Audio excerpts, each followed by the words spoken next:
All right, so we are going to cover the last lesson, yay, of chapter 6. So it's lesson 6.7. It's just a 1 day lesson, or 1 day of taking notes, I should say.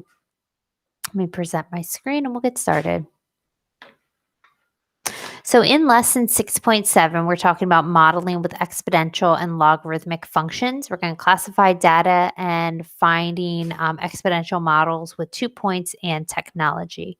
So for exponential models, don't look for a finite difference. So you know how when I give you data, we look for the first difference. If the first difference is constant, it's linear. If the second difference is constant, it's quadratic. If the third difference is constant, it's cubic. Fourth, quartic. Okay.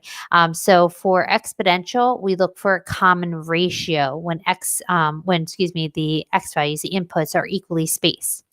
So here it says determine if the data is exponential. If it is, give the common ratio. If not, determine if the data is linear, quadratic, cubic, or quartic based on the finite differences. Okay, so we're first going to look for a common ratio.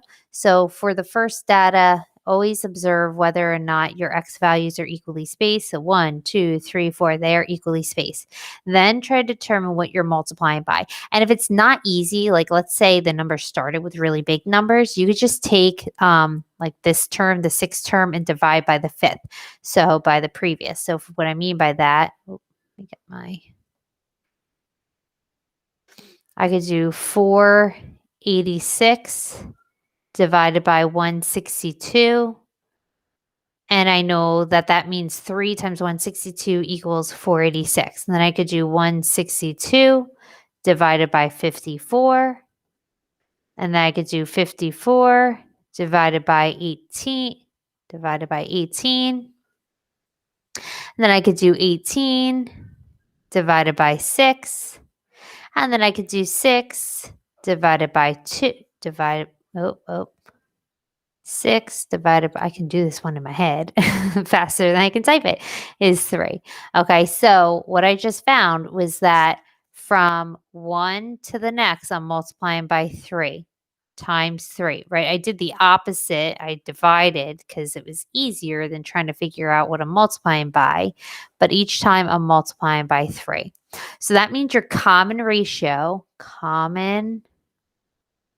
ratio, which we use an R to denote there's no other letter after the O. We use an R to denote the common ratio. R value is equal to 3. Okay.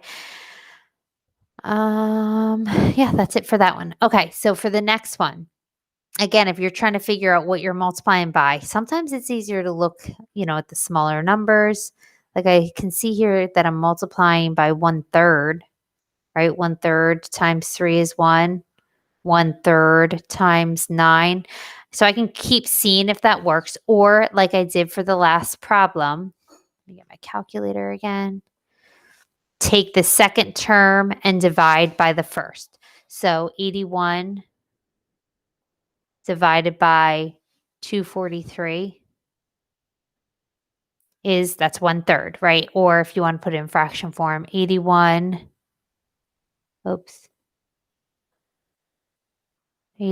over 243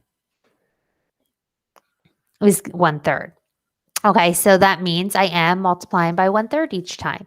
And you can double check. 81 times 1/3 is 27. 27 times 1/3. Okay, so again, that means that my common ratio is equal to 1/3. Okay, and the data is exponential. Okay, data is exponential is here. All right, for the next one, it doesn't appear that I'm multiplying by the same value. So, and I could show that by doing like 133 over 77, and then 77 over 37, and then 37 over 13, and then 13 over 5, and then 5 over 13. Because they're not equal to each other, these ratios are not equal to each other. That means there's no common ratio, right? 133 over 77, then 77 over, that's how you would figure out the common ratio. And since they're not all equal, the data is not exponential. There's no common ratio. So then the directions say if there's no common ratio, figure out if the data is linear, quadratic, cubic, quartic, so on and so forth. So finding the finite differences, I'm subtracting 8, then I'm going to add 8, then I am adding 24, then I am adding 40, then I am adding 56. It's not linear because that's not constant. Here I'm adding 16, then I'm adding 16, then I'm adding 16, and then I'm adding 16. So since I have a second common difference, that means that the data is quadratic. Okay. All right, so let's move on. It says write an exponential function y equals a b to the x whose graph passes through 110 and 340. Okay, so what you're going to do here is come up with a system of equations. You're given an x and a y, you're given an x and a y. Now, typically for our exponential functions, we want to know the a and the b value. Okay, so what we're going to do is we're going to set it up. 10 equals AB to the first. I just substituted the 1 and the 10 in for the x and the y. And then the other equation would be 40 equals AB raised to the third. All right. Once you're going to do, so actually, let me write the steps down. First, you're going to plug, like I did, plug in a solution point to create a system of equations. All right, so step 1 we just did.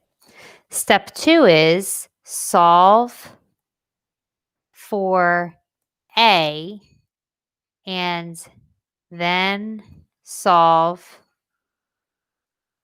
system by substitution.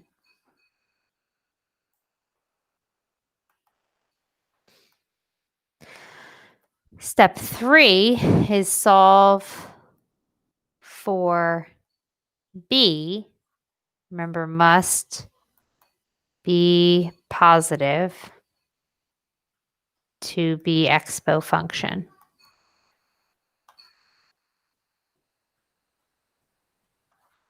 And then 4 is plug, I'm running out of room, plug B into find A, and then rewrite, okay? So what I'm going to do is solve one of the two equations for A. I'm going to solve this equation for A, okay? So to solve for A, I'm going to divide both sides by B.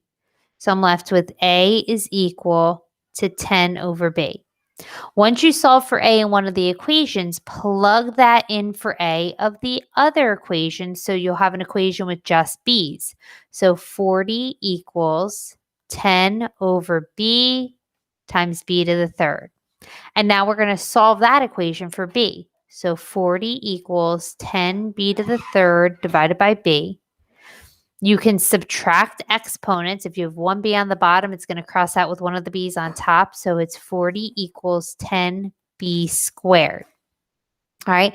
Now I can solve for B. I'm going to divide both sides by 10. So I have B squared equals 4. Take the square root of both sides. So B equals plus minus the square root of 4. Therefore, B equals, I had to bring it up here. B equals plus minus 2. But remember, right here, it says solve for B. B must be positive, so I ignore the negative, and I just know that B is equals 2. Okay? In order to be an exponential function, B has to be positive. All right, once you know the value of B, you're going to plug it back in, and it makes sense to plug in here to solve for A. So A is going to equal 10 divided by 2. A is going to equal 5. Okay, so now you know A is 5 and B is 2. So now you can create your system, or not your system, your equation. All right, so let me erase all this.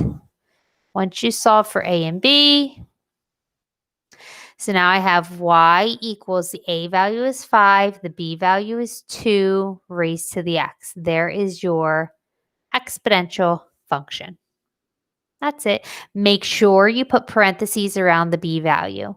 You do not multiply the a and the b together because order of operation, you're going to first apply the exponent before you do the multiplication. So the parentheses must be around the b value. If there is no a, if the a value is a 1, then your parentheses aren't necessary. But if the b value is any, or if the a value is anything other than 1, you need parentheses around the b value. All right. Let's see what else. I think we just have, one last problem. Okay. A store sells basketball hoops. The table shows that the number what is that supposed to be? Yeah, it is supposed to be number y of hoops. Yep, that makes sense. The number y, so this is the number of hoops right here, sold during X years that the store has been open. Okay, so these are the years, these are the number of hoops. Write a function that models the data. Use your model to predict the number of hoops sold during the 10th year. All right, so we're going to use our graphing calculator for this. We could do this problem just like we did the last, right? We could pick two values. So we could pick a pair of x and y, two pairs of x and y's, and come up with a system and come up with the equation just like we did in the last problem. But for this, we're going to use our graphing calculator. So you're going to graph the data as a scatter plot.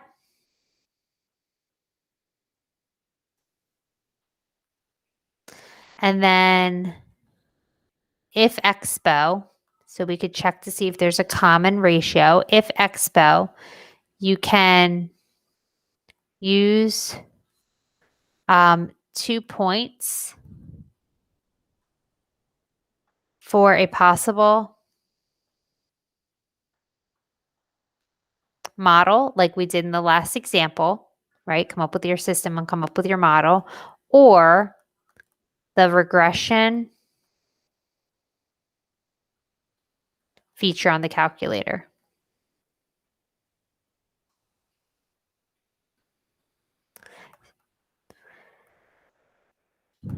Okay, so let's go ahead and grab our graphing calculators to get this started. Now, I would suggest restarting the calculator. Make this a little bigger. All right, so second plus 712 will reset your calculator for you. You're going to hit stat and then go over to edit to create your list. L1 is for your X values, which I know I'm covering them on the screen, but it's 1, 2, 3, 4. Oh, hold on. Make sure only one number goes in at a time. 1, 2, 3, 4, 5, 6, 6. Oh, goodness. 6, 7. Alrighty. And then we have 17, and then 31, and then 50, 85, 156, 274, 498. All right. And then from there, you can create your scatter plot. So we probably have to turn our stat plot on, right? If we were to graph right now and then zoom stat, nothing's going to happen, okay, because we have to turn our scatter plot on. So second y equals, because above it says stat plot. Notice my stat plot that's using L1, L2 information is off. So I'm going to push enter and I'm going to turn it on. And then I'm going to hit graph. And then I'm going to hit zoom stat. And there is my scatter plot. Okay, so the directions ask you to write a function that models the data. The data does appear to be exponential, and we could check, we could see what our common ratio is if we wanted to do that quickly by hand, taking this number 498 dividing by 274. So let's do a few of those. I'm not going to be able to. Okay, let me do second quit. So it was 498 divided by 274.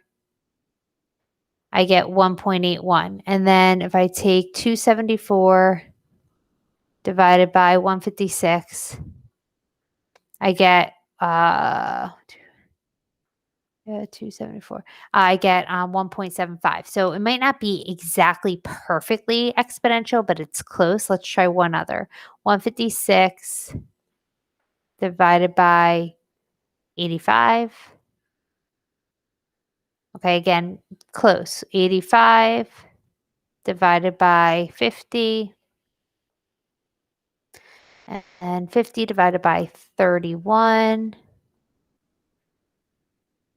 And then 31 divided by 17.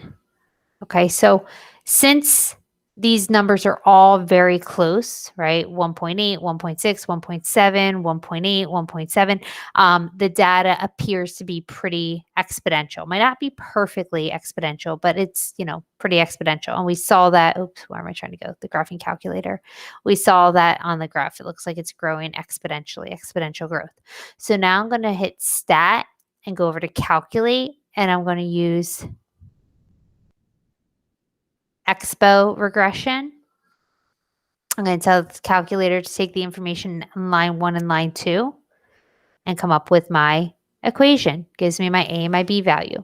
All right, so I'll list that down on my paper. So the model for this data is y is equal to 9 point, what did I round to on my paper? I think I did 2 decimal points, 9.65, and then parentheses around your B, 1.75 raised to the x or t or whatever variable we're supposed to be using. All right. Okay, and then it says use your model to predict the number of hoops sold during the 10th year. So you're going to plug 10 in for your time, which is your x. So you're going to have y is equal to 9.65 times 1.75 raised to the 10th. Okay, I'm going to grab my calculator again. So I'm going to have, all right, so there's a few different ways I want to show this actually. 9.65 parenthesis 1.75 and a parenthesis raised to the 10th. All right, you're going to have 2,599.61 we'll round to. Okay, so let me write that down. Y is approximately 2,599.61. So in 10 years, that's how many hoops the company is going to sell. But I wanted to show you a few quick other things on the calculator. So another way to get that value, let's first actually graph the quadratic model. So, or not quadratic, exponential, 9.65 parenthesis 1.7, nope, that's not what I want to hit. 9.65 parenthesis 1.75 raised to the x. All right, so now if I graph, okay, it goes through the scatter the points pretty well. And then if I hit second calculate value, they're going to let you put in whatever x value you want. So since this function, or since the question asked us to figure out the y value and x was 10, I could have come here. Nope. Oh, it's probably because the window. Hold on one second. Let me go back to the graph. Let me change the window. X, we're going to go 15. And Y, we're going to go 3,000. Graph. Okay, now let's do second calculate value when X is 10. Enter. So before it gave me an error just because my window wasn't allowing me to go up that high, right? So you'd have to play with the window. I knew what the answers were already, so that's why I knew what to go up to. I went up to 3,000 on the y-axis and over to 10 on the x. But now you can see exactly where we would be on the exponential graph. This is where we would be in 10 years, and the y value is 2,599.61, which is what we came up with when calculating it as well. Okay, so that's all I wanted to show you guys. All right, guys, that is it. Yep, that is it for lesson 6.7, and that takes us to the end of chapter 6. All right, I'll see you back here for the next lesson. Bye.